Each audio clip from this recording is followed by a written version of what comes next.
Remember that night, white stairs in the moonlight.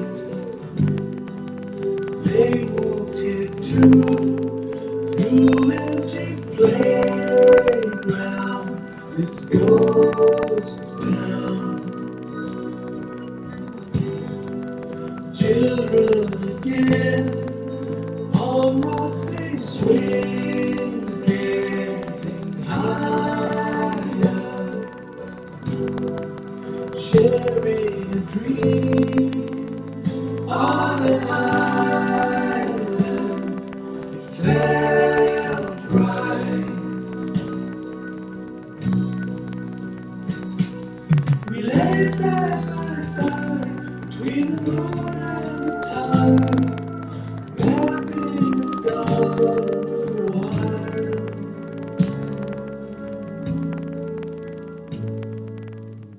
Let the night surround you. We're halfway to the stars.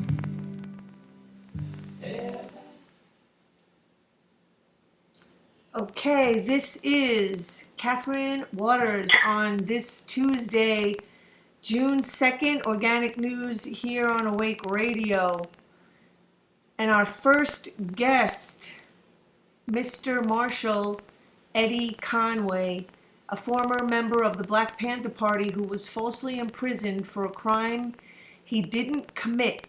Eddie was falsely implicated in the murder of one Baltimore City police officer and the assault and attempted murder of two other officers.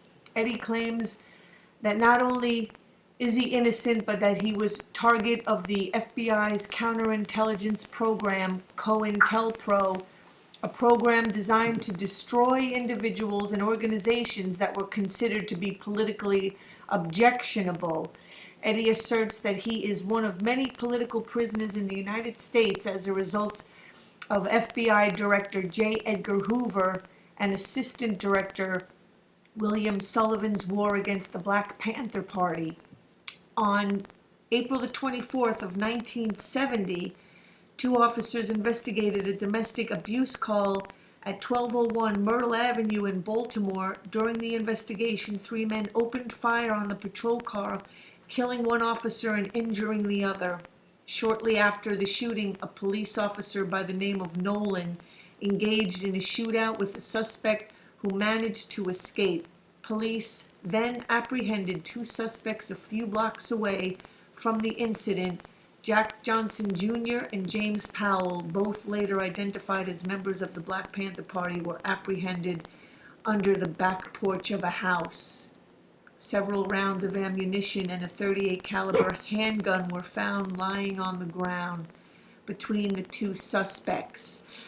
Eddie, do you want to give the rest of the story? You were falsely imprisoned for 44 years. Welcome to Awake Radio.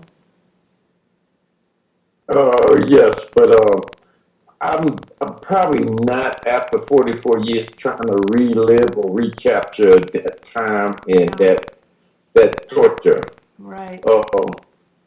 I'm willing to talk to you about whatever it is that you would like to talk about, but I don't think Yeah. I'm willing to relive that. You work at the Real News Network now, and Yes, you've been covering the Freddie Gray and what's been going on in Baltimore. yes, I have kind of extensively. If you go on the internet, you punch in real news, you'll see the stories. We've covered it, we've followed it. We've been working in that community a couple of years before Freddie Gray actually got beaten in that area. Right. So we're very familiar with how that area is policed.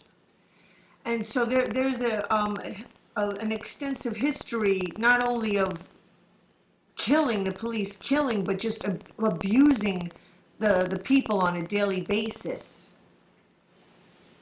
Yes, the people in the community reports that they're harassed. They were not even allowed to sit on their steps. Right. They are harassed for standing in their neighborhood. Uh, and the statistics show that that's the highest incarceration rate of any place in Baltimore City. More people are incarcerated there for minor offenses. And the policing policy is the broken window syndrome. You can jaywalk and get stun gunned and arrested for jaywalking in the neighborhood. I mean, it sounds like they're doing in Baltimore what they were doing in Ferguson, and just creating a debtor's prison. Well, they're doing it all over the country. The prison population has raised to the Yeah. point of almost 2.5 million people. It's 25% of the world's population of prisoners located here in America, which has only 5% of the world's population. So they are not only doing that in Ferguson or in New York or in Philly or Chicago or Detroit or Baltimore, but they're doing it in all poor communities and not just poor black communities. Poor Latino communities and poor white communities are suffering the consequences of unemployment, no jobs, and draconian laws and measures to protect the property of the wealthy. Can you talk a bit about the mortgage situation there? Because I was there on April the 25th during one of the uprisings, and the amount of abandoned homes, street after street, was pretty, shocking. Actually, when you look at the subprime scandal and the collapse of the stock market in '06, '07, and '08, what you'll find is that subprime scheme that real estate brokers were running on people started here in Baltimore City, and it spread across the United States of America. And it was the case is they were Wells Fargo and some other international banks were financing and mortgaging houses to people that they know couldn't pay the mortgage. They were giving them at low rates with balloon contract clauses in them that kicks in after 2 years.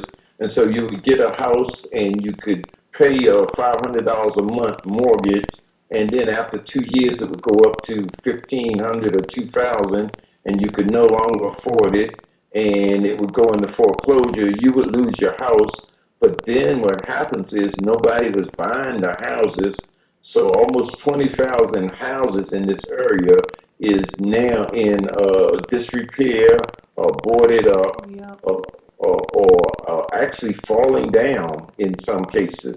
And to a great degree, that's something that's been happening throughout history when they want to gentrify different neighborhoods or when multinational corporations want to buy large tracts of land. They no longer invest resources in them. They no longer keep up the neighborhood services. Eventually, people move out. The houses collapse, and then large tracts of land is brought up for pennies on the dollar. And that's been going on since the Teapot Dome after the Civil War. That's how large multinational corporations and multimillionaires get rich.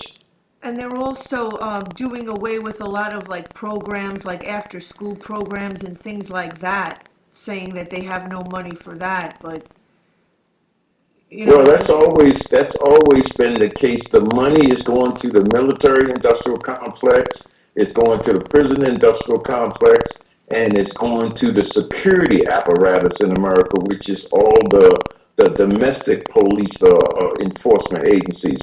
And they're buying tanks, automatic weapons, they're buying helicopters, they're buying drones. They have enough money for that kind of activity and overtime, and they have enough money to spend $3 trillion on the 7 wars that America is currently engaged in, but there's not enough money to repair the schools or repair the potholes or repair the houses or give young people summer jobs. right. And so, what happened with Freddie Gray? I mean, that, again, if it wasn't for the video stuff, I mean, it's ridiculous that if things are not videoed, it's like they don't happen. I mean, what do we do before video cameras? I mean, is that it? Like, so this stuff just went on like as normal every day.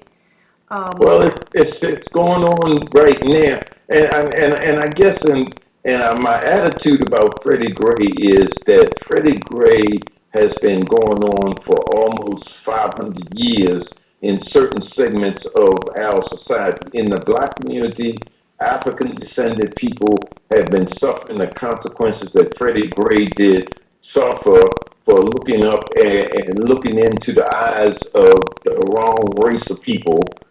For 500 years, we have been losing Freddie Grays all throughout slavery, all throughout Jim Crow, all throughout the 20th century, hanging on trees. That's what that strange fruit that Billie Holiday talks about was us. And these incidences occurred all the way up into the 60s. That's what made the Black Panther Party come into existence. There were people being killed once a weekend almost in every other city across America in the black community in the poor. I include white Appalachia. I include white poor areas in Chicago and other places. And that's been going on the whole time. And now with the video cameras, it's getting more exposure. But guess what? It's still going on right today across the country. Even after Freddie Gray was attacked and beat and so on, a young sister down in Atlanta, Georgia, was shot in the back of a sheriff's car, handcuffed behind her back, and shot until she's dead. Up in Madison, Wisconsin, similar situation. And it occurs over and over again. It's just not getting reported, or it's falling through the cracks.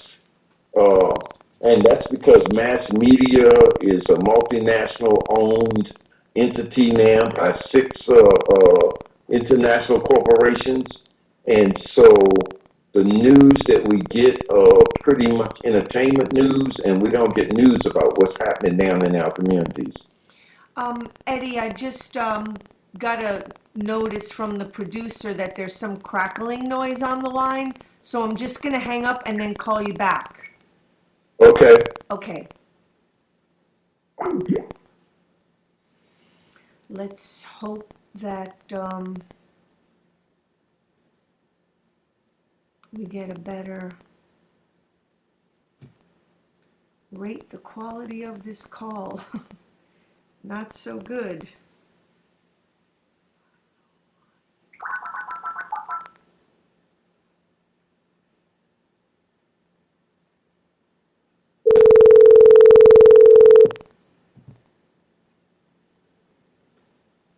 Hello? Hi, Eddie. Okay. I mean, I don't know if it was possibly that you had me on speaker, or I'm just gonna. Well, I got you on speaker now because I thought you was getting feedback when you wasn't on speaker. Okay, let me. You want me to take you off the speaker? Let me see what they say. Let's try it, and then if they give me any kind of word, then we'll try it without the speaker. Okay. Okay, so yeah, continue what you were saying. You know, right? All the money is going into, exactly like the corporations are just sucking up, literally sucking up this planet right out from under the feet of the people. And Yeah. And that's certainly happening with the military backing of the almost 1,000 military bases that America has around the world. exactly. And now with that Trans-Pacific trade pact, that's going to be the final nail in the coffin of the world's resources. Exactly. I mean, their leverage, the leverage of big corporations is. I mean, the scale literally almost can't tip anymore. I mean, it's already so tipped. They already have so much. I mean, right. And then with this TPP, if that goes, corporations will be able to sue the government for loss Yeah. of future profits. I mean, hello, America, American people, are you alive out there? I mean, it's just crazy. And so, okay, with Mosby, the district attorney who is, planning on convicting these six officers. I mean, again, where do you? I mean, do you have any speculation? I mean, what are the chances that any of them are going to do any kind of significant jail time? Well, I really don't think it's a realistic possibility. People hope that there would be justice, but even the indictments and the way in which they were served in a watered down manner uh, already exonerates everybody, because if that had been a regular citizen and 3 or 6 other citizens had attacked, all of them would have been charged with first degree murder. Right. And all of them would be facing a life sentence. As it is now, only one or two, I think, of the officers are facing any kind of serious charge, like second-degree murder, which has a cap of like 30 years, and I think there's extenuating circumstances. And unfortunately, the people that actually beat and brutalized Freddie Gray not even charged with any serious charges. The person that transported, the people that weren't on the scene, that weren't there when the beating took place, they're the ones with the serious charges. And I don't know whether it's just an accident. They just happen to be the African American officers, and that end up with the charges of killing Freddie, when actually the European officers are the ones that actually beat him and broke his spine. So it's very strange that it should they should be the ones that has the potential of maybe getting a few years. But the fact of the matter is that because they did not render the beating, then they probably will get exonerated also, because it's very hard to charge them with causing his death when they did not physically attack him. Right. So it's kind of, it sounds like it's long term planning to exonerate everybody in the end, and if anybody gets penalized, it's going to be something so lightweight and Right. so insignificant that it's gonna be laughable. Because at the same time we talked about Freddie Gray and his life being lost, we're looking at a young man here in Maryland, in Baltimore, that smashed the police car window Right. during the incident, and he got a $500,000 bail, Right. and he's facing 30 years to life It's ridiculous. for a car window. And the people that killed Freddie Gray can't even get up to anything near 30 years. Um, There's something wrong with that value system. I mean, it doesn't get any clearer. But Ed, I just try. We'll do it without the speakerphone. We'll just try it. Okay. All right. We're off the speaker now. So, can we talk a little bit about the town hall thing that you did at the Gilmore houses where Freddie Gray lived? Yeah, we basically went down there as a real news, and we organized a town hall meeting to find out what was the concerns of the people that lived in the area, and we allowed them to present the things that they thought was major concerns, and of course we televised it and shared it with other communities so they could see. And of course, the major problem down there. There's a lot of children. There's a lot of parents down there. They have to find ways in which to feed their children. So it's a food desert in that area. And there's small mom and pop stores that's charging exorbitant rates for very bad food, and there's no nearby available fresh food supermarkets or places where you can shop economically. So that's a problem, and the people down there want that fixed. There's also the problem of the police patrolling and policing the area like an occupied army. There's an additional Yeah. problem of this. The place is overrun with rat holes. There's rats everywhere. Uh, and finally, last maybe but not least, there's no place for young people to play and grow up as young people. They tore down the recreation area some years ago, apparently, and removed it for whatever reason. We don't know. The basketball court has been in disrepair for 18 years, and we've been engaged, American Friends Service Committee, a coalition of friends.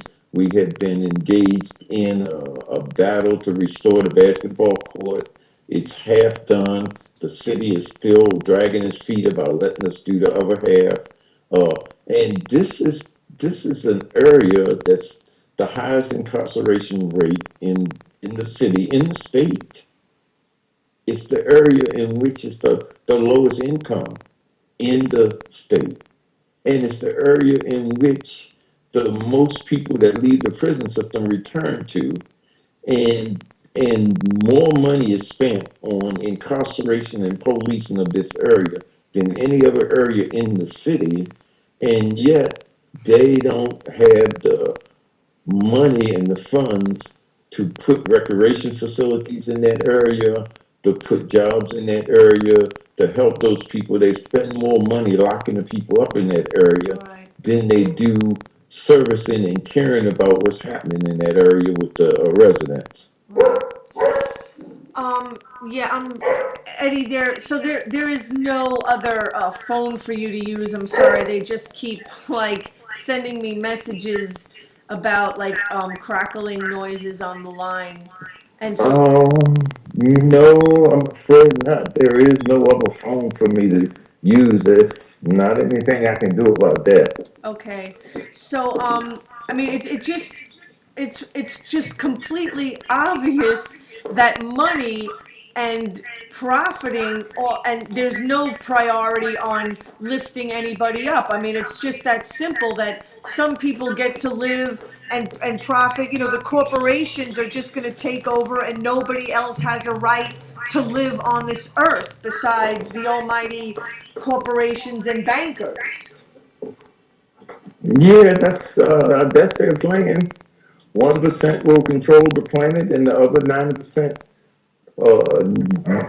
90%, or maybe 80%, to be honest, will service them. And and the other percentage of the population that are more than happy to work for the government or corporate. I mean, police are not supposed to be for profit, but that's exactly what they have become.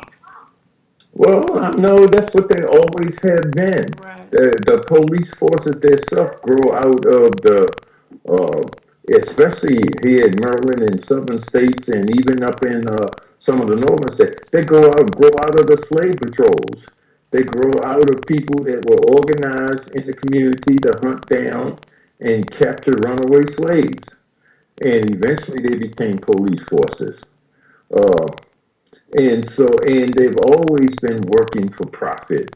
And it's always been an organized, whether it was the Irish or whoever it was, it's always been an organized uh, ethnic, ethnic, ethnic kind of entity in the various regions. Some group somewhere became the police, and they did it because it paid them well. And even while theoretically they're supposed to service the community, it's just like theoretically the army is supposed to protect democracy, but the reality is that democracy has been subverted by the army and those forces, and on a domestic level, the community is suppressed, not protected by the police force. There are some communities that are policed differently than others, and there are communities of wealth that are not policed at all. You know, that people in those communities can break every law in the book and nothing happens to them. Right. I mean, it's completely So it's like. always an economic arrangement. Right. It's just so blatant these days. I mean, it's just like in your face. I mean, like what happened in Cleveland. They shot, however many rounds, 100 and something rounds, and I mean, a handful of officers, and nobody gets indicted. I mean, it's just in Yeah. your face. I mean, it's just But blatant. as I said before, that's been happening throughout history. I think maybe just certain people are just becoming aware of it. But it's been happening to us, and it's been happening to other people of color, and it's been happening to poor people throughout the whole time. This is, I mean, yes, we're pissed off, but we get pissed off about it all the time. but it's been happening over and over again. And it happened all through the 60s. And people say, well, why are they burning up the neighborhood? Why are they having riots? Well, that's because they had been doing this the whole time. We have seen it all through the civil rights era. They've been dropping people in the rivers with engine blocks around them. They've been shooting organizers in the backyards. They've been hanging up from trees. It's been going on the whole time. I'm to a great degree, I'm appreciative that now other people are becoming aware of it, but it's not news. Right. It's just, and that's, the fact that we don't really have a media that giving people the true story and giving it in the spun way that the corporations want the people to be getting it. Yeah, well, most of this stuff is not even reported by the corporate controllers of the news industry. They don't report it, and so therefore we don't, in most cases, even realize it's happening. And incident after incident, it's like the incident down in South Carolina. If that hadn't have been videoed, with the guy running away and being shot 8 times in his back, just 2 months ago or something like that. If that hadn't have been video, it would have been a non-entity. It wouldn't have happened. Right. Yeah, it's pretty terrifying.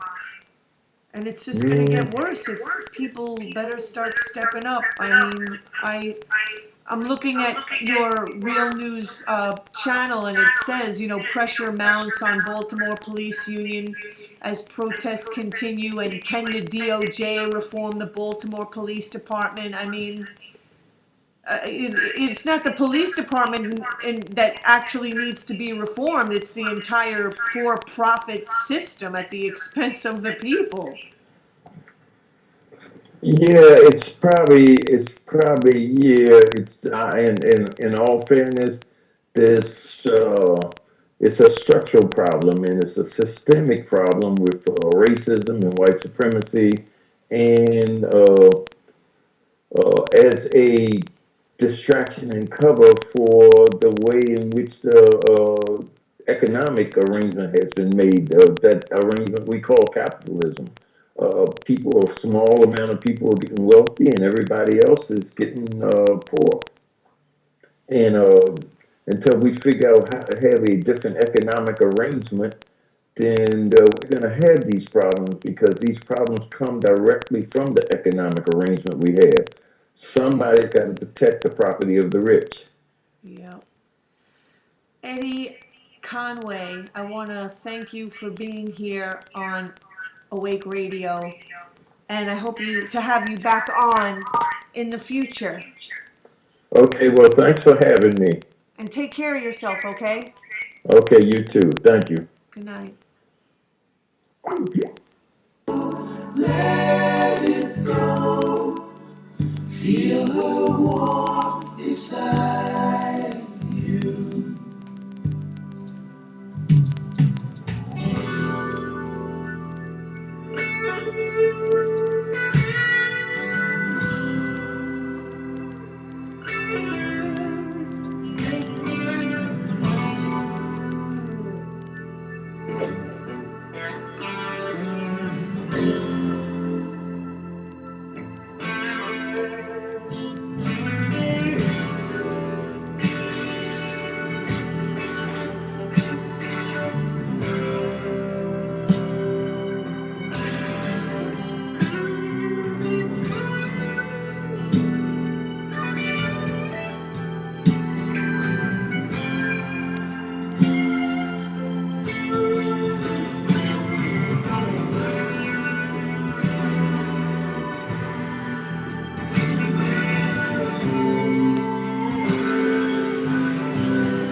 Okay, I was informed, I know the audio on Mr. Conway was not coming over so great. I mean, all he had was a cell phone. He had no landline or anything. And I hope the recording picked it up better than it came over live.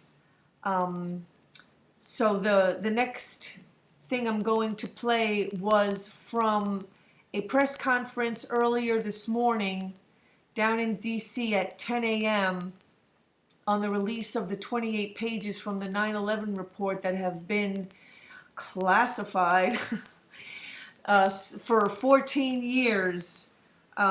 Senator Bob Graham has been on this issue for a while. Rand Paul has joined in, and it happened today at 10. So I watched it on a live stream, and I videotaped it while it was live streaming. And this is what I got. We need to do more. The military and civilian personnel at the Pentagon, the first responders and office workers in New York, the passengers include those hijacked planes, and all those families whose hearts still ache. We owe it to them to provide a full accounting of the events and circumstances surrounding the tragedy of 9/11. It is appalling. It is a disgrace to a country that prides itself on transparency and truth and justice that these 28 pages of this bipartisan, bicameral congressional inquiry remains classified after 14 years in those terrorist attacks. This was not a mere redaction, as Senator Graham has noted. It is not just the mere deletion of a few words here and there, which is typical in these reports. This is a full-fledged blackout of information of these 28 pages. They have been excised from that otherwise informative report. 28 pages in length. It may have been a matter of national security to secure those pages back in 2002 with the urgency and the fear of vengeance at that time. But it is long since time that we made these reports public. Transparency in government is vital to our democracy. Enough time has passed that we can digest this information without worrying about the visceral passions and security implications that existed in the days immediately following those attacks. These families and our nation experienced a profound and personal loss. And these families and our nation deserve to have their questions answered. The declassification of the 28 pages is an important step towards answering these questions. After personally and carefully reviewing these 28 pages, I believe, and Walter and all the other legislators that have read these feel confident that these can be declassified without harming U.S. intelligence sources or methods. Indeed, I firmly believe that the information contained in these 28 pages will better inform our national security protocols and will better inform our anti-terrorism policy going forward. So I urge my colleagues in the House and Senate. I share the frustration with some members of the House who have not read the report and have not signed on to this bill that Walter Jones has articulated. But we need to get this done. We hope many of our colleagues will work with us to ensure that these pages are declassified as in 2015.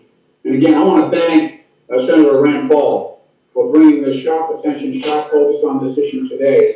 And I want to thank these families behind me for their patriotism and their quest for justice on behalf of their loved ones. Thank you.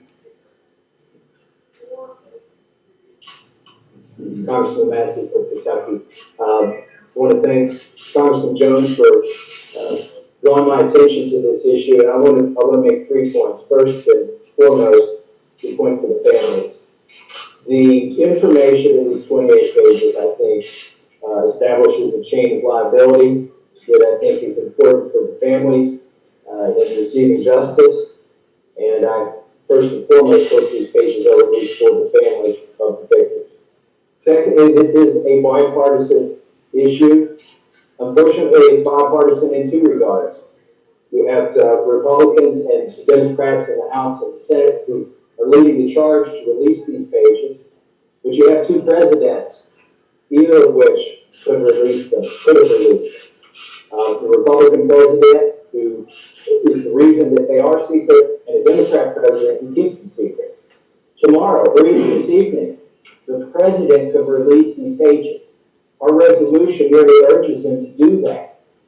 And it's completely within his authority to release these pages, and I want to make that point today. Finally, really not a day goes by in Congress where we aren't discussing about how to prevent another 9/11. Whether it's in the discussion about whether we should collect Americans' phone records, whether we should look at the content of their emails, to what degree we need more intelligence gathering capabilities. That's all in the name of preventing another 9/11. Whether we should get involved in Syria, to what degree we should be concerned about Yemen, what to do about Iraq.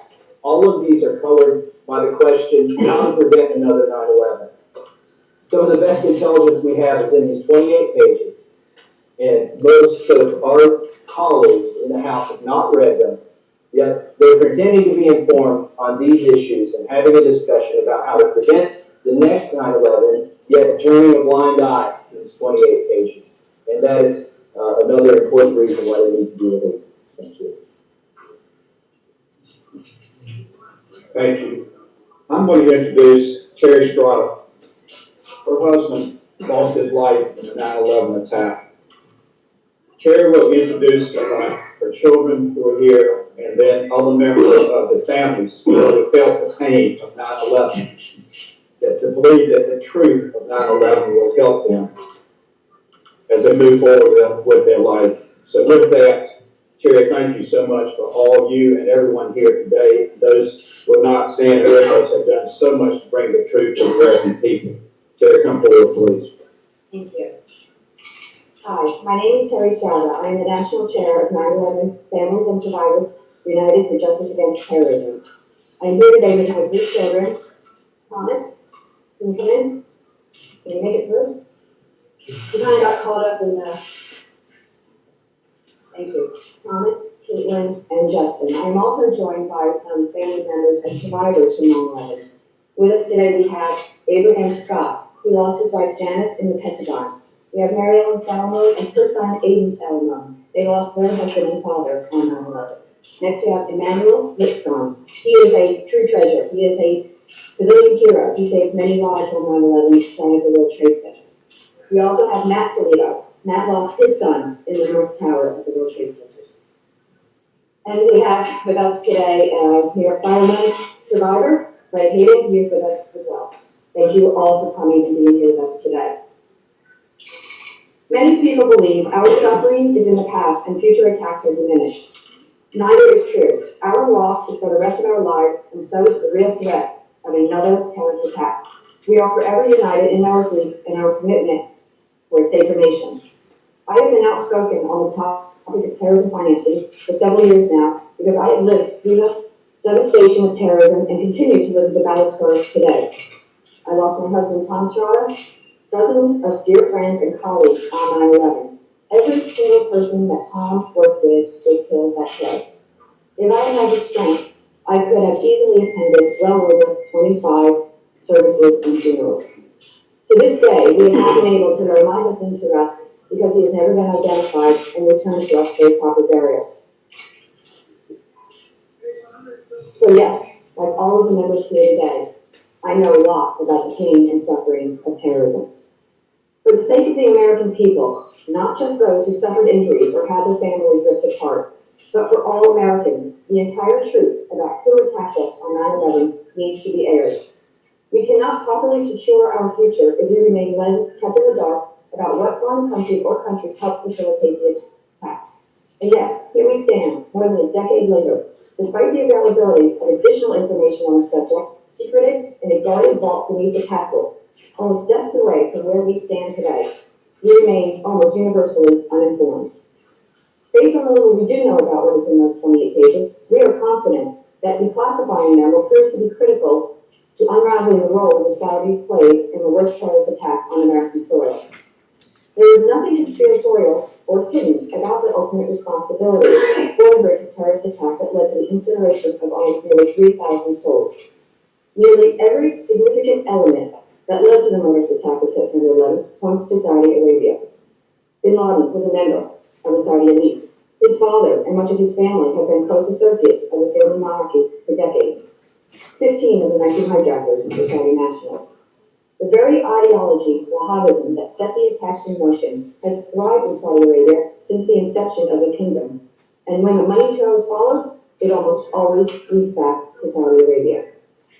Saudi Arabia is influential because its oil and vast wealth make it powerful in the Middle East and beyond. Money is the lifeblood of terrorism. Without money, 9/11 never could have happened, ever. But it is not financial resources alone that make it such an important player in the reign of terror we are witnessing worldwide. The ideology of Al-Qaeda and ISIS draws a great deal from Wahhabism, often referred to as radical Islam, and is now taking over mainstream Sunni Islam. Many banks, charities, and wealthy Saudis are not only responsible for financing terrorist organizations, but in one country after another, they are putting up the money that makes possible the training and the radicalizing of individuals and spreading their violence-inspiring Wahhabi brand of ideology into far-reaching places around the globe, including here in the United States. All people flocking to join ISIS are not necessarily doing so because of lack of economic opportunities. On the contrary, many of the new recruits are well-educated and economically secure. It is the fanatical ideology that they have given their lives to. The expression of their fanaticism in terrorism is a major threat to our and other people's safety. The war on terror cannot be won until we hold accountable the terrorist financiers for their role in propagating that violent ideology and for facilitating terrorists and terrorist organizations that are slaughtering innocent people in the Middle East and vowing to kill us and destroy us here at home. You should not have to take my word for it. Let's look at what is in the 28 pages. Since these highly respected government officials have repeatedly said that the release of the 28 pages poses no threat to national security, we believe the hidden details of that chapter should be not kept a secret, but should be made accessible to inform all of our views.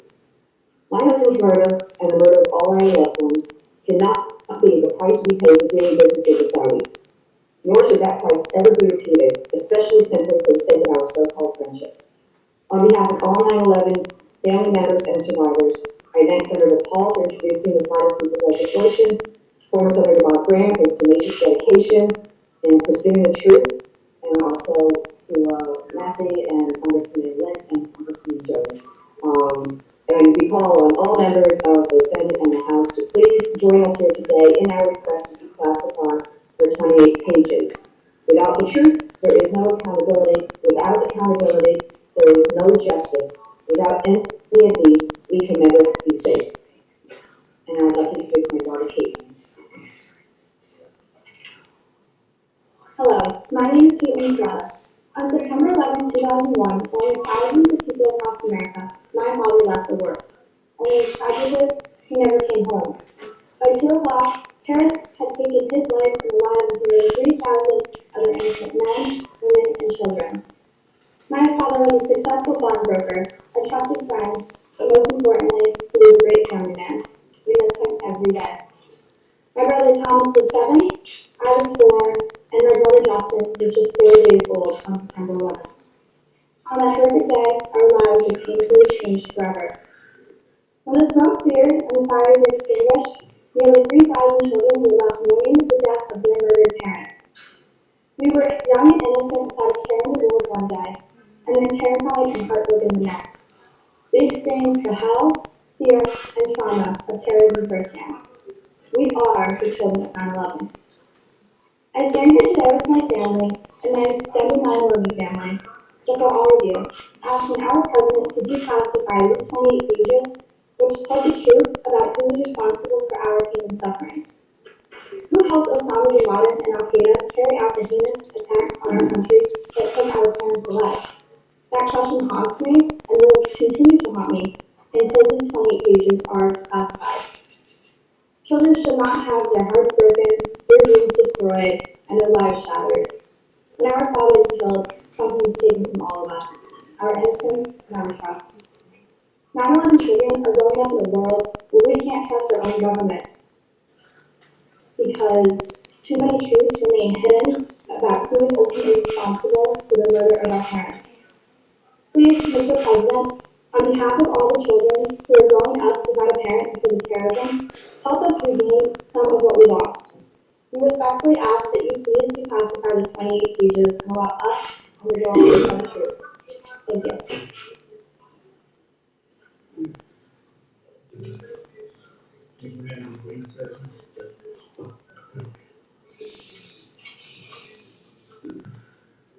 I'm not getting any younger. Good morning, everyone. I'm not here this morning to speak up on you about President Obama, Thomas, or Senator Paul, or Congressman Jones' promise to declassify the 28 pages. I'm here this morning to let you know that each morning and night I ask the Lord to allow me to live long enough so if one of my two granddaughters, Angelise, who is 8 years old, and Nari, who is 20 months old, should ask me, Grandpa, what was significant about 2015? And I'm hoping that I'll be able to tell them that this Congress, as well as President Obama, passed a law that declassified those 28 pages. I just hope and pray that I will see that day. And I'm also concerned about other family members who are up in age and having some trials and tribulations in different ways in terms of Bill Doll and Rosemary Day. I'm hoping that this will come to reality before we all pass. This is not a political thing, not just true, but it's the right thing. It's the right thing to do. I beseech both Congress as well as President Obama to please pass this bill. And I want to thank Senator Paul, Congressman Massey, Congressman Jones, and the rest of the congressional people who support this proposal. And I wish you Godspeed, and hopefully next time we meet, at least Congress will pass an appropriation that will then go to President Obama's signature. Thank you. Godspeed and God bless. We'll be happy to take a few questions. Yes. Okay, so that was the live stream from this morning. I hope that sounded okay. That'll be uploaded on my YouTube channel, April Waters, Watters. Please check it out. Please support us. Please make donations, even $1. If everyone who viewed YouTube donated $1, it would really help, because we're starving for independent media in this country.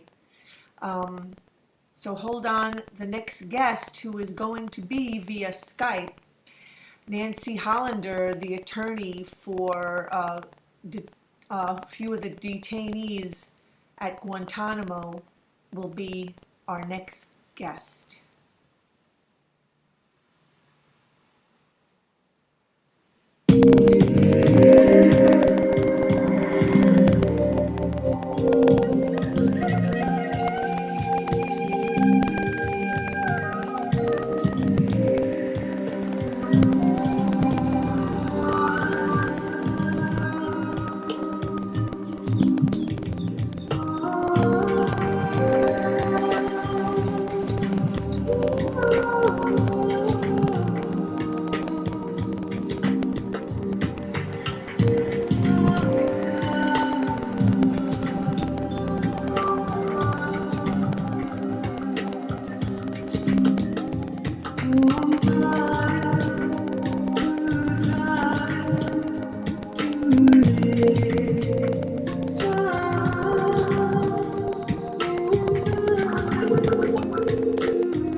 we are back in the second hour of Organic News here on Awake Radio.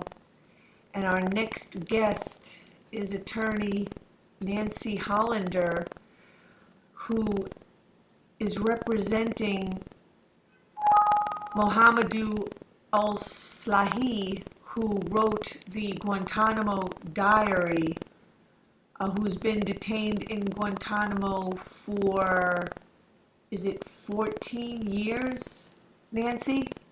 Yes. 14 years. He was, okay.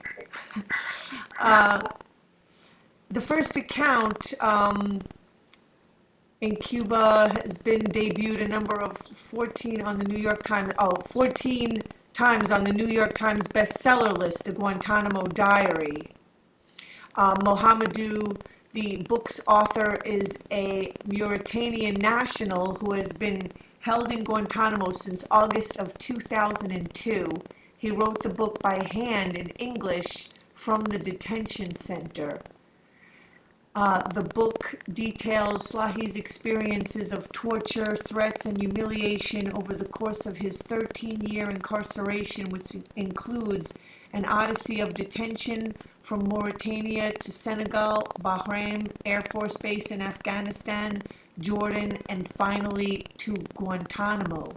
Slahi wrote the book while in solitary confinement in 2005, but the manuscript languished for 7 years in a secure facility in Washington before it received the clearance to be released to the public with over 2,500 redactions.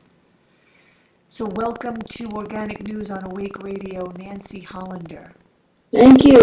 It's a pleasure. I appreciate your having me on. Yeah, this was, it's just whenever people's schedules allow, I know the Guantanamo and this book, that was the presentation at the Theater 80. I mean, that happened over the winter.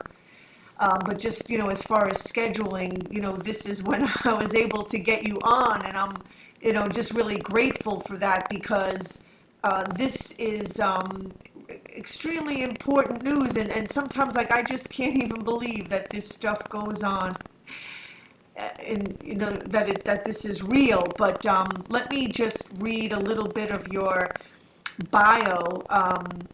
You're a member of the Civil and Criminal Trials and Appeals, International Criminal Cases and Security Clearance Hearings. You've been a member of the firm since 1980, a partner since 1983. Your practice is largely devoted to criminal cases, including those involving national security issues. You also counsel numerous civil cases, forfeitures, administrative hearings, and has argued and won a case involving religious freedom in the United States Supreme Court. Nancy Hollander served as a consultant to the defense in a high-profile terrorism case in Ireland, has assisted in counsel and other international cases, and represents 2 prisoners at the Guantanamo Bay Naval Base. And so, how much of your time do you spend on the 2 prisoners at Guantanamo, as along with your other cases that you cover? Well, right now I'm spending a great deal of time on both of those cases, and particularly on Mr. Salahi's case. We've been kind of around the world on the book. The book has just come out in Arabic. It's out in 16 languages so far. We've got another 10 under contract. And of course, the whole point of the book is for the world to hear and appreciate what's happened to him, and so that the United States will understand that he should be released. And my focus now is to get him released from Guantanamo, since he is innocent, has never been charged with a crime, and should never have been there in the first place. So I spend a great deal of time on the Guantanamo cases. Can you talk a little bit about how he ended up getting picked up in the first place? I mean, Well, it's a series of coincidences to some extent. Right. He was in Germany where there were other people who had been involved with, later were involved with the Twin Towers, but when he was there much earlier, he was in Montreal when somewhat right after somebody left who was accused and actually was convicted of being a Millennium Bomber. He has a cousin who was close to Osama bin Laden. So they were just people who were around him.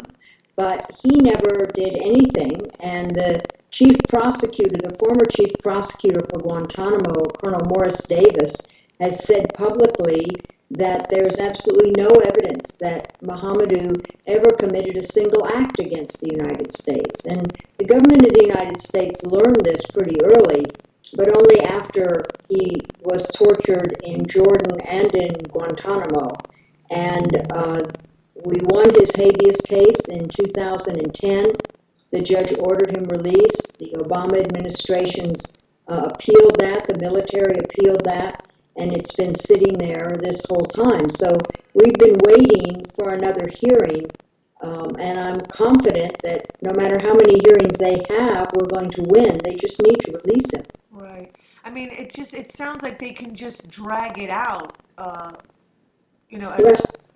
they can drag it out. Guantanamo's a black hole. There's not only no due process, there's no process. The president in 2011, ordered that every prisoner there who is not charged in the military commissions would get a hearing, something called a periodic review board hearing.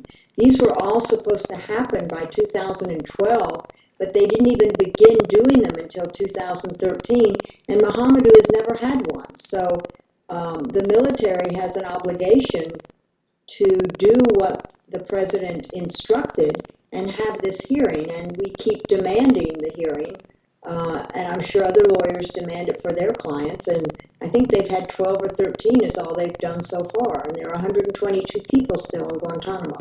right. So, Mohamedou, he came from pretty modest means, and he went to school in Germany on a scholarship. Yes, that's true. He came from very modest means, a very poor family, but he was very smart. Two people from Mauritania went to Germany that year, and he learned German. He spent a decade in Germany. While he was in Germany, and the government keeps harping back to this, in 1990, he went to Afghanistan and fought with the Afghan fighters against their communist-controlled government. Now, you have to remember in 1990, the United States fully supported that action. But he was trained at an Al-Qaeda training camp and swore allegiance to that, to the person who was in charge of that camp. And the government keeps saying that he joined Al-Qaeda then. Right.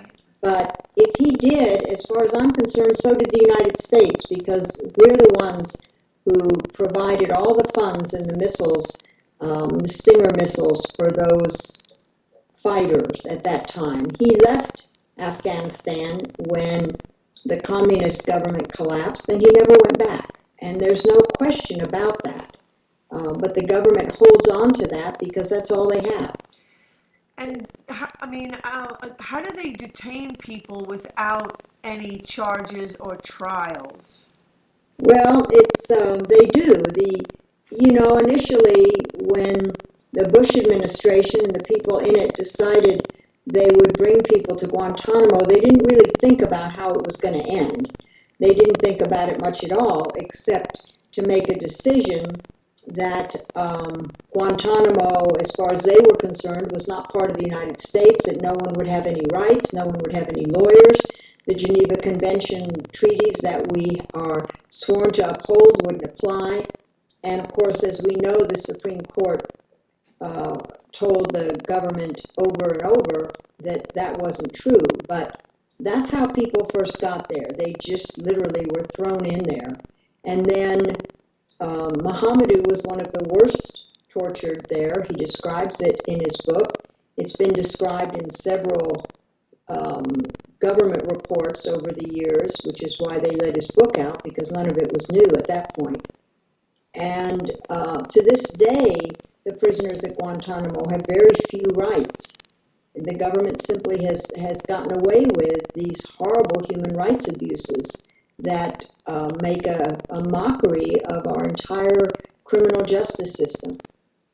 I mean, it just seems like the government is just keeping up like a charade. You know, they know that these men have done nothing. They have nothing to tell, and yet they just want to keep this charade going. Well, it is a charade, and the United States complains about other countries and human rights violations, and yet we have a prison full of the worst human rights violations that one can imagine. We've tortured people, we've waterboarded people, we kept people. Muhammad is a perfect example. He's never been charged with a crime. He won his habeas case in 2010. All the government has to do at this point for him to go home is just not contest that habeas. And if the military, who are the ones who brought the case, or who we brought it against, if they just wouldn't contest it and back down, he could walk out tomorrow. They don't want to admit that they're wrong, it sounds like. Well, I don't know whether they don't want to admit that they're wrong or they just don't move, but they just don't move on his case and on other cases. And so people stay there. There are people there who've been cleared for release for 6-7 years and have never been released. And, some of them could, there's another Mauritanian there. There's no reason why he hasn't gone home. So on the Guantanamo Diary website, people can go there and read in his own writing. Some of it is a little bit hard to read. I was reading it, and on page, I'm going to just read a little, I think I'm on page 17 and 18. It says, a detainee started to pray. We assumed it was time, and detainees followed. Quran was, something when detainees, it was available when detainee asked for one. I myself don't remember asking for one, but the handling by the guards was just disrespectful. They threw it to each other over a water bottle. When they passed the holy book through, I didn't want to be a part or a reason for humiliating God's word. Moreover, I thank God I know the Quran by heart. As far as I remember, one of the detainees passed one secretly, a copy that nobody used in the cell, and I took it. After a couple of days, and then this next part is like blacked out, pulled me to something, gate me, and then another redacted part. Tell about your story. I was interrogated, graduated 1988 and got a scholarship to Germany. I replied, bring details of none which seemed interested or impressed. He talks about how the guard grew tired and started yawning. I knew exactly what he wanted to hear, but I couldn't help him. He interrogated me. My country values the truth. Now I'm going to ask you some questions, and if you answer truthfully, you're going to be released and sent safely to your family. But if you fail, you're going to be imprisoned indefinitely. To destroy your life, a small note in my agenda is enough. What terrorist organization are you a part of? None, replied I. You're not a man and you don't deserve respect. Kneel, cross your hands and put them behind your neck. I obeyed the rules and he put a bag over my head. back was hurting so badly lately, and that position was so painful, and that why, and then there's a small redacted part, worked on my sciatic problem, brought the projector and adjusted them on my face even though I couldn't see, but the heat overwhelmed me and I started to sweat. You're going to be sent to the U.S. where you'll spend the rest of your life. You'll never see your family again. Your family will be, there's a curse word, by another man. In American jails, terrorists like you get raped by multiple men at the same time. The guards in my country do their job very well, but happening to you is inevitable. However, if you tell the truth, you're going to be released immediately. And it goes on. He talks about a part where, has a bag over his head and his clothes are being ripped off, just spending time, hanging just barely above the floor by his arms. And when was the last time that you were able to see him in person, Nancy? I saw him in March. I just saw him a couple months ago. And we go down, we try to go, one of us tries to go every couple of months to see him. And we have since 2005, since, it's not like any other jail where the prisoner can call you. I just had a jail call from another prisoner a few minutes ago, but he can't do that. So, and he doesn't get visits from anyone like his family or friends. So we go every couple months. And what is it like? What is he like? What are the conditions like there at Guantanamo? Well, I can't tell you too much. I can tell you that he's not being tortured anymore, except that he's still there, and that in itself is torture. But I get to spend a whole day with him. Guantanamo is a active, functioning naval base, so there's restaurants and stores. There's an Irish pub. Isn't there an Irish pub everywhere in the world? There's a Starbucks, McDonald's. There's a big Next there.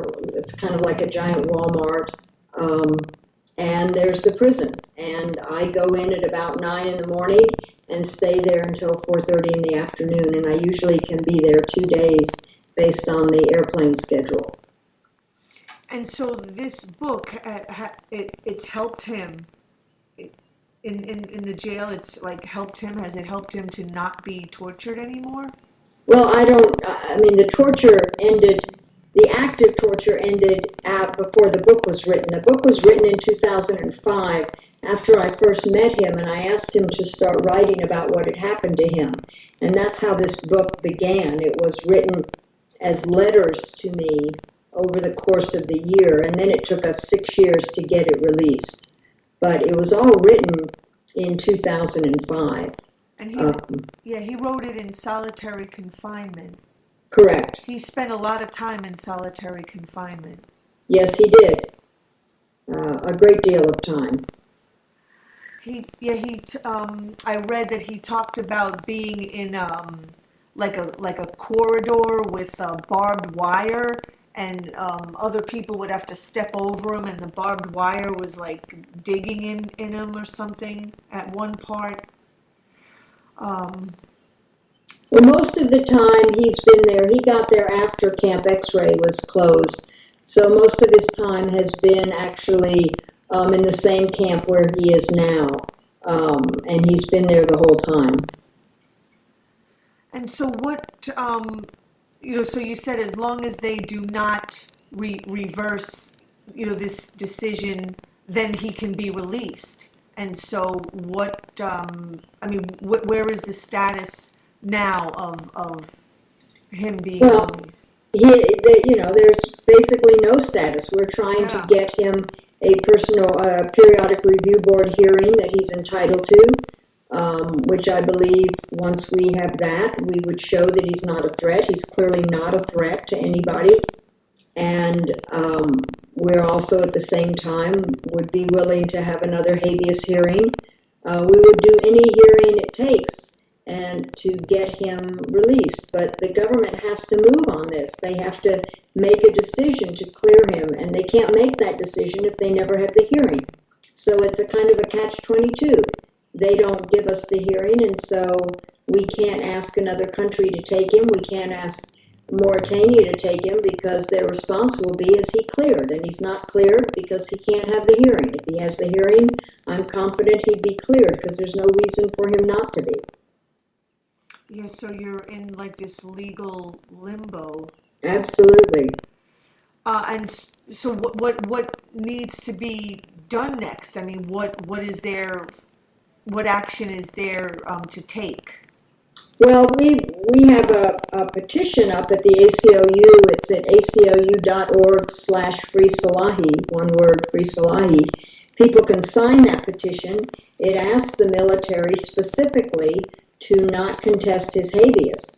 And we have about over 48,000 signatures. We'd love to have over 50,000 and then present that to the president, to the Justice Department, to the military, and tell them to stop this. And that's really what we should do. That's what people can do. People can write to the president. People can write to the Secretary of Defense and tell them to close, write to the president, tell him to close Guantanamo, write to the Secretary of Defense, tell him to give Mohamedou the hearing that he's entitled to. And people can read the book and spread the word about who he is. And so it really does come down to pressure from the public, and the more people pressure, the more people know about what's going on and and take some action. That's right. I think that the public has been too complicit in this. Yeah. People say, well, what can I do about Guantanamo? Or a lot of people don't even know it's there anymore. People think it's closed. People think everyone there is guilty, but that's just simply not true. And the public needs to stand up and say, Mr. Obama, you said you were going to close Guantanamo. Close it. If the Secretary of Defense won't do what he's supposed to do, fire him. Right. If the government doesn't act properly, then the courts have to step in. But all we can do is go to all those places and make all those demands and get the book out around the world so that everyone sees what is happening there.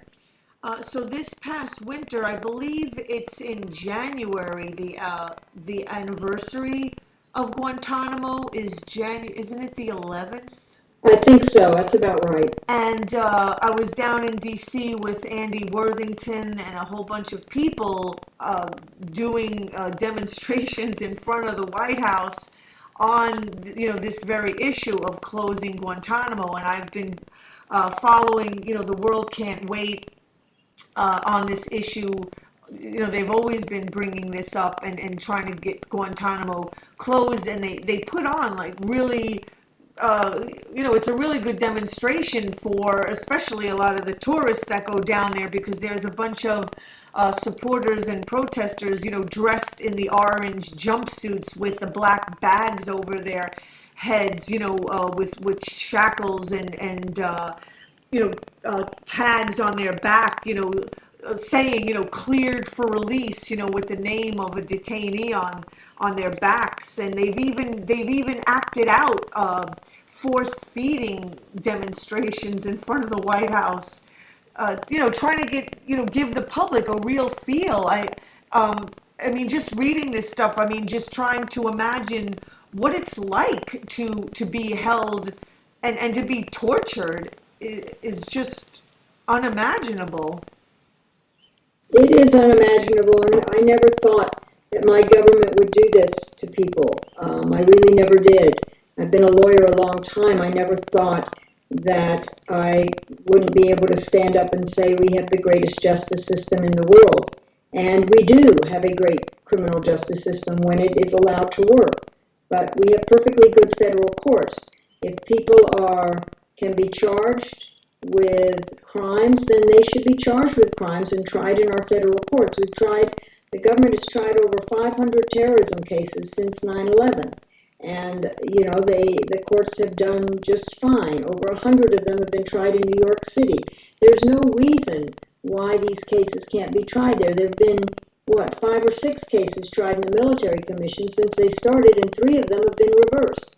So it's a completely failed experiment. It shouldn't have happened in the first place.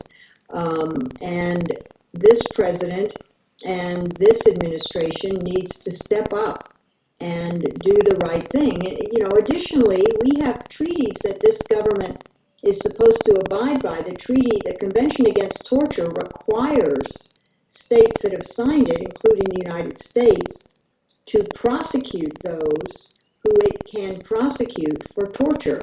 And yet, we know who committed the torture, Mohamedou and my other client, Ibrahim al-Nasri, and the others. We know who did it.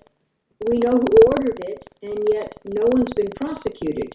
And that treaty also requires that people be compensated and receive reparations and damages for their torture, and we haven't done that. So we're in violation of these major international treaties, and the government has to be accountable. This government has to be accountable. Right. And so again, does it come from the people and the pressure of the people to hold the government accountable? Because, where else is it going to come from? It has to come from the people. It should come from Congress, but I don't see that happening. I just wanted to mention the National Defense Authorization Act also, which Obama signed, I believe it was New Year's Eve of 2012 into 13. Where they can detain even an American citizen if they suspect you of terrorism. Well, they can't detain them in Guantanamo, and that's one of the problems with Guantanamo is you can't have a prison that discriminates against non-citizens, and yet that's what we have. Americans can't be detained in Guantanamo. It's really a complete ghetto system, and again, a violation of law, a violation of international law, a violation of national domestic law. There's nothing about it that's not violative of our justice system and our Constitution. And it shouldn't exist. That's the bottom line. It should not exist. Everyone there should go home. They can try them if they've got legitimate federal crimes, and they can try them in federal court. Otherwise, they have to release people. You can't hold people because you think maybe they're going to commit a crime in the future. If that were true, we could all be locked up. Right. And why is it that another country does not hold this country and this government accountable? Like, why doesn't, I don't know, like the country where, like Mauritania, where Amadou comes from? Well, those countries, Mauritania has no power, no ability to tell the United States what to do. I'm sure it gets funding from the United States, and the United States is a big bad brother out there that gives a lot of money to a lot of countries, and countries are afraid to stand up to it. And so there's no other country that is, finds what this country is doing as far as this torture, among other things that this country does. Well, there are countries that complain all the time. Yeah. There are countries, that say that if certain people travel, Cheney or Bush or Rumsfeld travel to those countries, they're going to arrest them. But they just don't go there. There are countries around the world that complain about the United States, but there's not much they can do, and so they back down. So right, again, it comes down to the people and getting the people involved and getting the word out. That's what people can do. They can get the word out. They can tell their Congress people. They can tell anyone who has any power, anyone who's close to the administration. we have to have a change in this government, and I don't see it happening. I'm totally feeling you. I was going to read the first page of Mohamedou's handwritten Guantanamo diary. It starts at the top, July 2002, 2200 hours, American team takes over, the music was off, the the communications of the guards faded away, the truck emptied. I felt alone in the hearse truck. The waiting didn't last. I felt the presence of a new people. There was a silent team. I don't remember a single word during the whole rendition to follow. A person was undoing the chains on my hands. He undid the first hand, and the other guy grabbed that hand and bent it while a third person was putting a new, looks like firearm. So it's, some of the words are not that easy to read. And heavy. You're reading the actual diary from up on the website. Yeah, right? his hand. I wanted to read it in his handwriting. I mean, because I wanted to come, to come across, like a little bit, that you have to work to understand, because you got, I mean, this guy is in solitary confinement, having endured all this torture. So I kind of wanted to read his handwriting because I wanted to, the people that are listening to, to get maybe more of a feel than if I just read it from the typed words. And at that same website, GuantanamoDiary.com, there are a number of famous actors Right. who read, and it's really worth going on that website to hear it read in these beautiful voices with all this passion. Jude Law, Right. Benedict Cumberbatch, Alan Cumming. I mean, there's just a whole series of people who are reading, and there are even going to be more as time goes on, so that eventually probably the whole book will have been read. Maybe, I mean, this is a big maybe. These actors can do like this whole presentation, like live, maybe on stage. Just Many of them have. They Oh. have in New York, they have in New Jersey, they have in London, Dublin. We were just at the Literary Yeah. Festival in Dublin, and as quickly as they can, they're getting put up on this actual reading on the website. So it goes on to say, heavier shackles lay over my hands now, and my hands are shackled in front of me. Somebody started to rip my clothes with something like a scissors. I was like, what the heck is going on? Then I started to worry about the trip I neither wanted nor initiated. Somebody else was deciding everything for me. I have all worries in the world, but taking a decision. Many thoughts went quickly through my head. Optimistic thoughts suggested maybe you are in the hands of Americans, but don't worry, they just want to take you something and make sure that everything goes in secrecy. The pessimistic ones were, you screwed up. Americans managed to pin some shit one on you, and they take you to the U.S. prisons the rest of your life. All these thoughts are going through my head while the U.S. team was doing its job. In the meantime, I was stripped naked. It was humiliating, but the blindfold helped me missing the nasty look of my naked body. During all the procedure, the only prayer I could remember was the crisis prayer. And so that's the first page. I mean, yeah, it's definitely, not for the I mean, the parts that I read weren't even that, like graphic. Right. So we definitely want to encourage. I mean, so you can read it. I mean, it's online for free, and there are PDFs for it also. Well, no, you can't take it. You can't. It's a read only. Oh, right. And can you talk a little bit about the other Guantanamo person that you're representing? The other that I represent is Ibrahim al-Nasri. He's facing the death penalty in a military commission trial. He's alleged to have been the mastermind behind the blowing up, the explosion on the USS Cole in October 2000 in Aden, Yemen.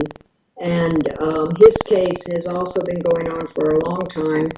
There's no trial date. He was tortured in black sites from 2002 to 2006 and very badly tortured. A lot of what happened to him is now in the Senate report and is now public, and you can read about it. But, it's another example of a case that if they don't have the evidence to try in federal court, they shouldn't try him. In Guantanamo, they can try this case based on hearsay. They can bring in F.B.I. agents to talk about what somebody told them or somebody told somebody else who told them. And they never have to produce the people. They never have to produce, we don't know whether those people were tortured, whether they were interrogated first by the Yemenis. It's a complete fraud. It's worse than a kangaroo court. It's not any court at all. And yet he's facing the death penalty. And so, I mean, like, he was actually charged with something. Yes, he's been charged. And he hasn't been cleared for release or anything like that. No, and he won't be cleared for release because he's been charged. And so you said the evidence against him was not very good. Well, the evidence against him is hearsay evidence. Right. It's not the kind of evidence that we have in our normal federal courts. Right. But in Guantanamo, the confrontation clause of the Constitution doesn't apply. And so his charge is actually kind of, flimsy. Well, it's flimsy because he's not getting a fair trial. He's entitled to have a fair trial, and if the government can prove his case using fair evidence, using evidence that we rely on under our Constitution, so be it. But that's not the way this case is being tried. And we haven't he's been in Guantanamo since 2006. His case was first brought in 2008, and now it's 2015, and we aren't even near a trial yet. Boy, you sure have your work cut out for you, Nancy. Yeah, I guess so. How did you end up taking on these two cases? Well, I got them both in different ways. The Mohamedou's case I've had longer, and that was through a lawyer I know in France who asked me to represent him, and I did. And then I agreed to the ACLU when the 14 people came over from the black sites in 2006. The ACLU started a program called the John Adams Program and asked people to represent the prisoners, those prisoners, and that's how I got Ibrahim al-Nasri. So Nancy Hollander, I want to thank you for joining us on Organic News here on Awake Radio, and I hope to have you back on again to give us an update and hopefully hear that Amadou has been actually released. Well, I would love to do that, and that day will come, I promise you. Thank you so much, Nancy Hollander. Thank you. Bye-bye. Have a great night. Okay, for the last 20 or so minutes, and I also might be able to go over the time if there's no show after mine. Here is the interview that I did with Les Jamison from today. He was on the bus back from DC at the press conference on releasing the 28 pages. Okay, this is a pre-recorded interview with Les Jamison from 9/11 Truth. It's Tuesday, June 2nd, 2:45 in the afternoon. And today in DC at 10 a.m. this morning, it was live streamed on the LaRouche PAC live stream. Capitol Hill Press Conference State Senate introduces companion resolution on the 28 pages. Tuesday, June 2nd, 10 a.m. Eastern.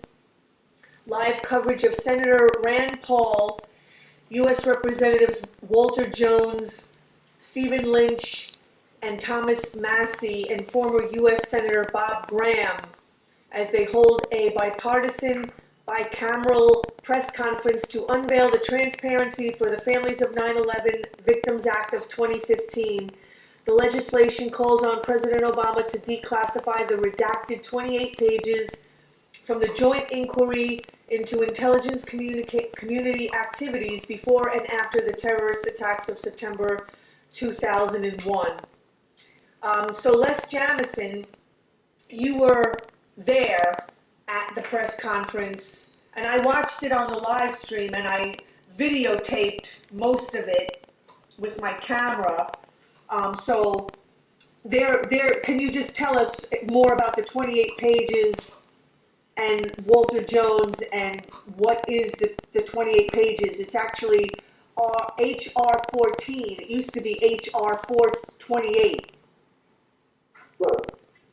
First, thanks for having me today, Catherine, on your show. To give a little bit of background about the 28 pages and answer to your question, back in 2002, shortly after the 9/11 attacks, there was a joint inquiry into 9/11 within the Senate and House.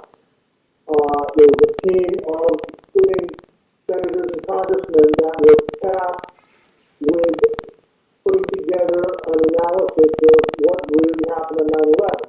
They issued a report that was over 800 pages, and it was released in 2002. But it was first submitted to the White House for review. The White House read through it. People in the Bush administration read through it, and they decided to redact, to actually remove or expunged an entire chapter, 28 pages. So that's what the reference in the 28 pages is about. This entire chapter, which has to do on who funded 9/11, based on the remarks by Congressman Bob Graham and a few others who have actually read those 28 pages, because those who were part of that investigation did in fact have access to 20 pages. I'm speaking of, for instance, Richard Shelby, former Senator Richard Shelby, also Porter Goss at the time was co-chair of the commission, along with Bob Graham. Now, these 28 pages were suppressed, and the reason given at the time by the Bush administration is that there was information in there that would pose a threat to national security.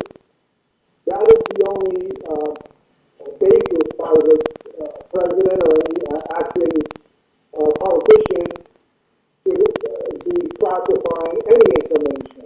So that's what they did. However, very early on, Bob Graham and others made the statement that there really was nothing in there on the 20 pages that posed any threat to national security. Right.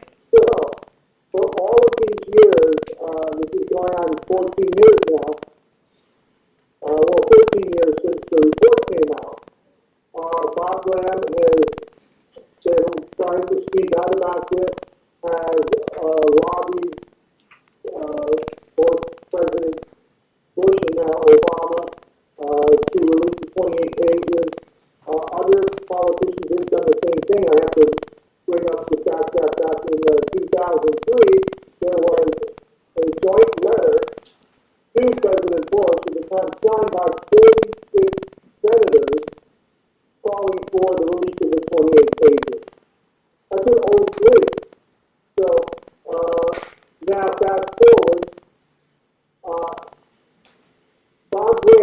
was so intent on getting out this information about what was in those pages, and he knew that he could only go so far, so he decided to write a novel in which he fictionalized the novel.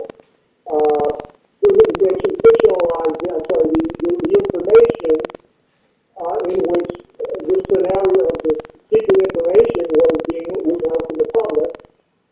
And Congressman Walter Jones of North Carolina, Republican, he read the novel and he was so taken by it that he actually requested to read the 28 pages.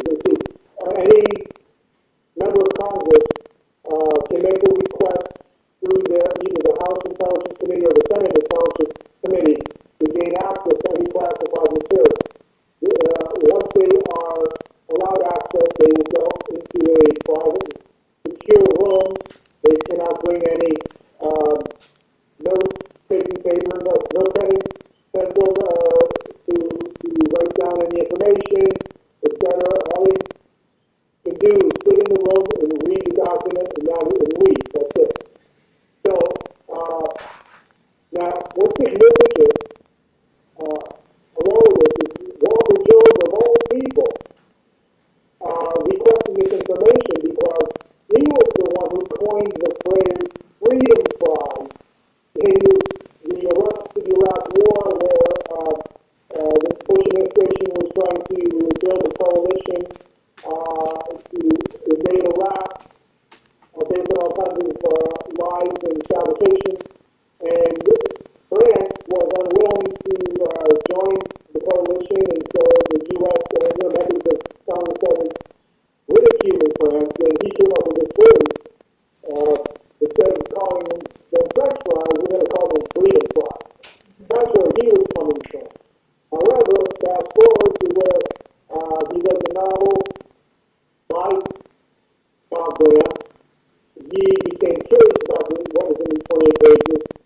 He gained access to the vault where they are housed, and read the 28 pages. And out of that, he decided he had to sponsor legislation. He introduced a House resolution along with a Democrat, Stephen Lynch of Massachusetts, so it was bipartisan right from the start.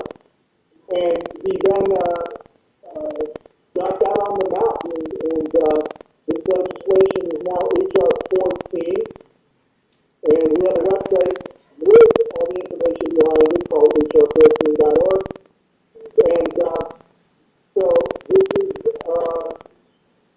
what today's press conference was about, in that now there is a Senate bill, a companion bill, that is being introduced by Rand Paul, who's running for president, and we should all be aware of that, and Ron Wyden, a Democrat, so we have a Republican and Democrat, it's already bipartisan, and co-sponsored by a Democrat from New York, thankfully, Kirsten Gillibrand. So what's interesting is when this H.R. 14 was introduced at a press conference this past January, Bob Graham was there, and we learned at the time that what he and Walter Jones were looking to do was to stimulate discussion within the Senate so that a companion bill would be submitted, and therefore be a companion bill to the resolution in the House, which is H.R. 14, where that's what occurred today. How close is it getting to having these 28 pages released and unclassified? How close is it getting?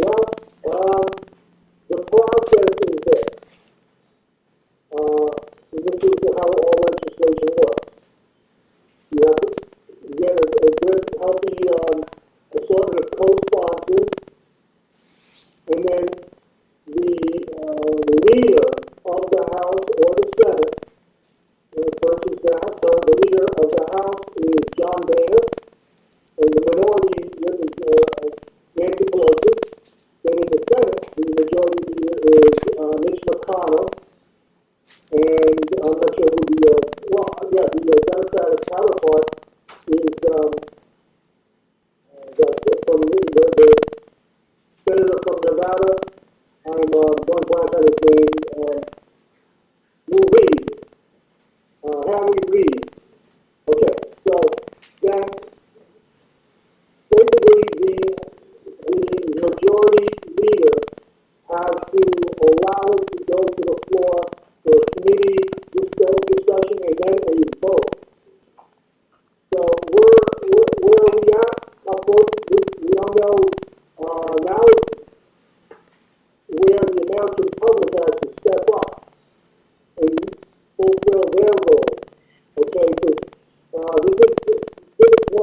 congressmen in the House and then now in the Senate to support these pieces of legislation, and it's where we have to generate grassroots groundswell saying that we, the American people, want to know that in those 28 pages, we want full and total transparency in government. And that requires releasing the information that's in those 28 pages.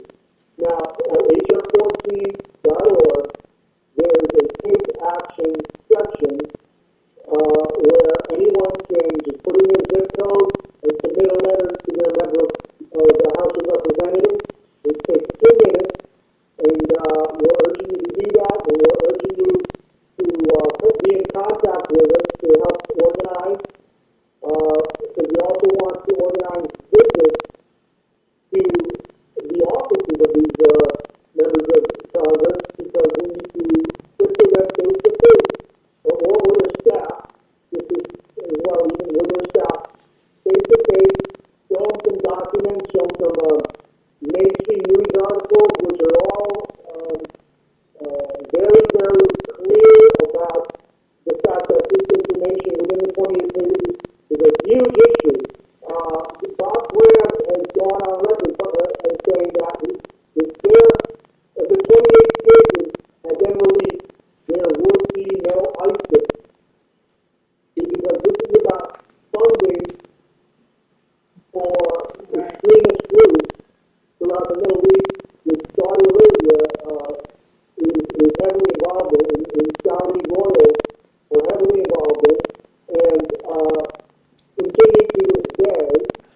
And with that funding, along that funding, U.S. military is involved with providing materials, aid and support, weaponry to these extremist groups, whether it's in Syria to fight Assad, which then is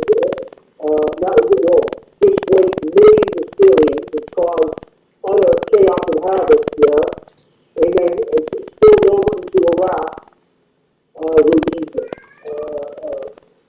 armies of extremists, all heavily armed and funded with convoys of trucks and military hardware, marching across the deserts of Iraq to take over regions there.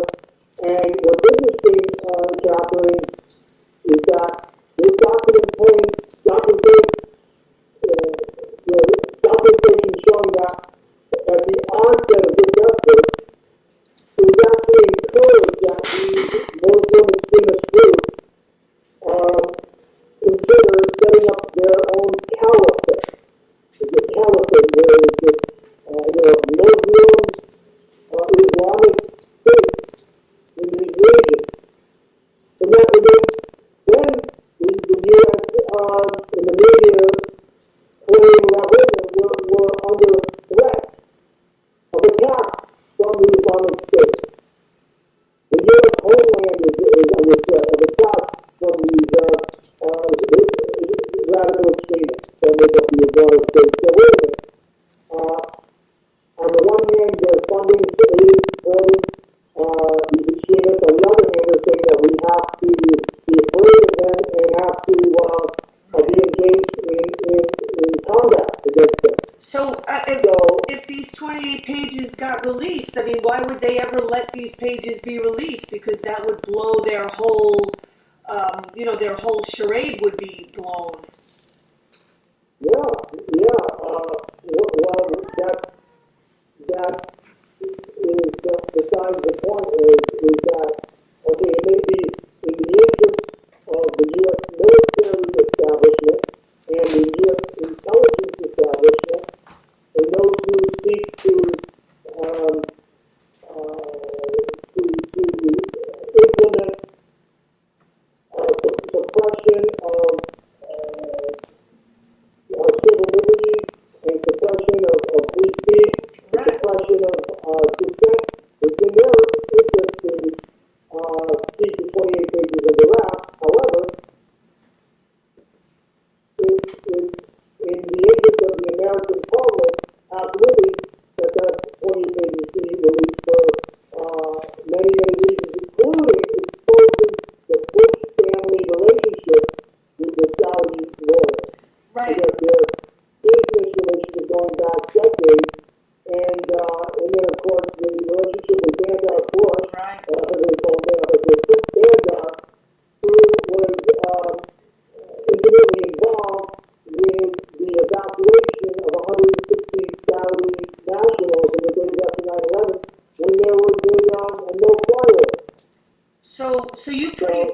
So you kind of know already what is possibly in these 28 pages, and you just want to have that information be released. I mean, you have a good idea of what's in it. We have explicitly inferences, and here's what the inferences are. Because remember, no congressman has been willing to divulge what's in there. First of all, they don't even have a copy because they're not allowed to walk out into the secret location where the document with a copy. So they have only spoken in inferences and from memory, and here's what we have. There's information about funding of several of the alleged 19 Arabs, the alleged hijackers. Now get this, they can also tell that there had to be weeks and months and years of planning before 9/11 Right. happened. So that's interesting. How could these 19 young Arabs have pulled out all of that off in such a sophisticated operation? And how could, Osama bin Laden, who was on support for his dialysis, for renal disease, in caves in Afghanistan, who was wanted for other acts in Kenya and elsewhere, who was basically a fugitive. How could he pull this off from caves in Afghanistan where they have very little communication? Come on. So, what is being inferred here is that these 19 people could not have acted alone. Now, that alone will overturn the official story about 9/11, which is completely based on the claims, the accusations that bin Laden and these 19 did act on their own. Right. So those 28 pages will disprove that on its face. And there's much more. Okay, this is just a glimpse of what's in those 28 pages. And I'll say this, that the congressmen who have read the 28 pages have all been really, really shaken and shattered by what they read. According to one named Thomas Massey from Kentucky, a Republican, he said, I had to stop every few minutes, every few paragraphs, and think about what I was reading, and it causes you to rethink everything. So they're not about 9/11. they're not allowed to tell you what they read? What is it? There's some kind It's of classified. gag It's order on it? classified. No, they're not allowed to tell you in exact specifics. It's classified. They'll get prosecuted for espionage. So just one question, because I know this word classified, it's kind of abused as far as like the United States goes. I mean, how do they get away with just classifying things that really shouldn't be classified? I mean, like you said, there's no threat to national security. I mean, there's only the truth that these 28 pages are going to expose. So how does that fall under a category of classification? I mean, why is it more easy for the 28 pages to end up being, labeled classified as it is to unclassify it? Why is it so much harder to unclassify it than it is to classify it? This is because it goes back to Nixon, who made the statement that if the president does it, it's not illegal. Oh, well, that's ridiculous. So this is where presidents, since then, and of course George W. Bush falls right into this category.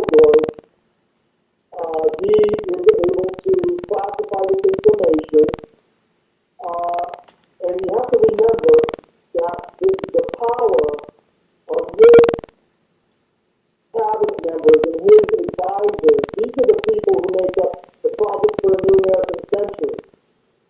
You know, that was the neo-conservative think tankers, people like John Bolton, Douglas Price, and Richard Pearl, and the others here that I have to refresh my memory, was Stuart Liddy. These are the architects of the whole Iraq war, you know, invasion and the whole pretext for invasions of 7 Middle Eastern countries that were planned at the time of 9/11, which General Wesley Clark has informed us on. So Bush was able to classify this just because the shock and awe of 9/11 was what the entire government was subjected to, and of course the media subjected to the shock and awe where then all the proclamations coming from the White House could not possibly be questioned or challenged. So this is how presidential power works. Okay? So I mean, well, it clearly, you know, sounds like abuse of power, because you know, if Nixon started saying, "Oh, if the government does it, you know, it's not illegal," I mean, when in reality, if the government does it, it's even more illegal. well, it is as you aptly say, Kevin, it is abuse of power, very clearly, and it is just a difficult reality. It's just a difficult scenario there because the president will connotate certain information as being, you know, contrary to national security, that he could classify this information and have it be withheld on the years. Now, that said, there is now, through this legislation, first in Congress through H.R. 14 and now in the Senate, there is now a growing groundswell from politicians who are stating that rather than this information being a threat or a detriment to national security, the opposite is true. Exactly. That in order, and now what's said today by Stephen Lynch, that by withholding, suppressing this information, it is actually compromising national security. Right. Exactly. How do you like that? No, So- exactly true. So today was very historic. By the way, in the press release, it just listed that Bob Grant could be there, Walter Jones and Stephen Lynch. Well, guess what? Also, Rand Paul himself showed up, as well as Thomas Massey, Republican Thomas Massey. And I hope everybody will look for the press conference footage online and view it for themselves. Very, very important.